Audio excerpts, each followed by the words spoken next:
What's good, everybody? Welcome back to the money class. And as usual, we're talking about money. So let's jump right into it. You know, a friend of mine that works in lending for a major lender that does credit cards, business loans, personal loans, business and personal lines of credit. It's like they're just telling me about all of these issues and mistakes people are making when submitting applications. And it compelled me to do a quick video to kind of just tell you some of the things that you need to stop doing if you're doing, or if you know somebody doing it, tell them to stop doing it. Number one, when you're putting in these applications, whether it's for credit or for some type of loan, whether it be business or personal, have your addresses synced. Don't have like 3 and 4 and 5 different addresses associated with you. If you live somewhere and maybe all of your mail is going to this other address, and you know, maybe you even pay bills at that other address, and it kind of looks like you are at that address, make that the address that you use for your credit or loan application. Another thing is, stop putting ridiculous salaries down for jobs that you just can't prove in any way.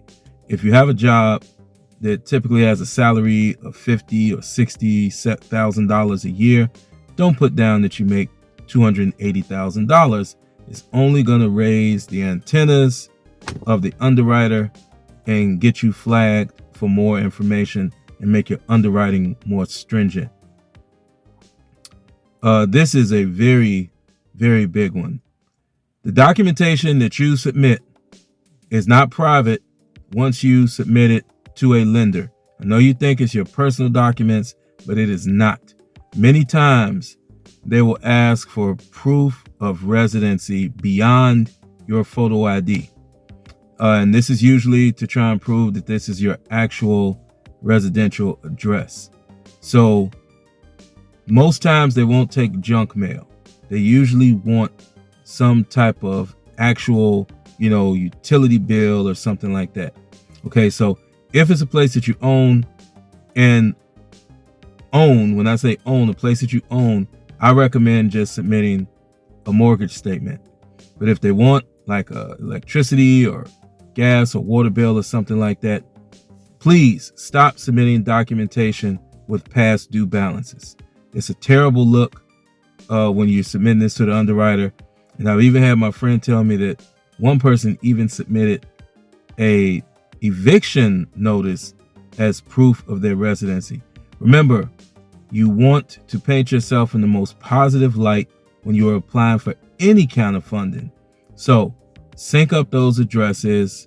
Stop putting ridiculous salaries down for jobs that you know don't pay this. And last but not least, do not submit address verification documentation that paints you in a negative light. Don't submit a past due utility bill. Don't submit an eviction notice. Don't submit an expired driver's license or state ID or an expired passport.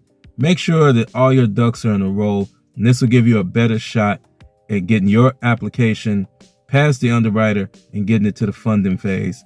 I just thought this is something I just had to make because I couldn't believe some of the stuff that I'm hearing that people are doing and expecting a lender to actually open up, the vault and give them some money. So, hey, that's it for this one. I'll see you guys on the next one. Until then, class is dismissed.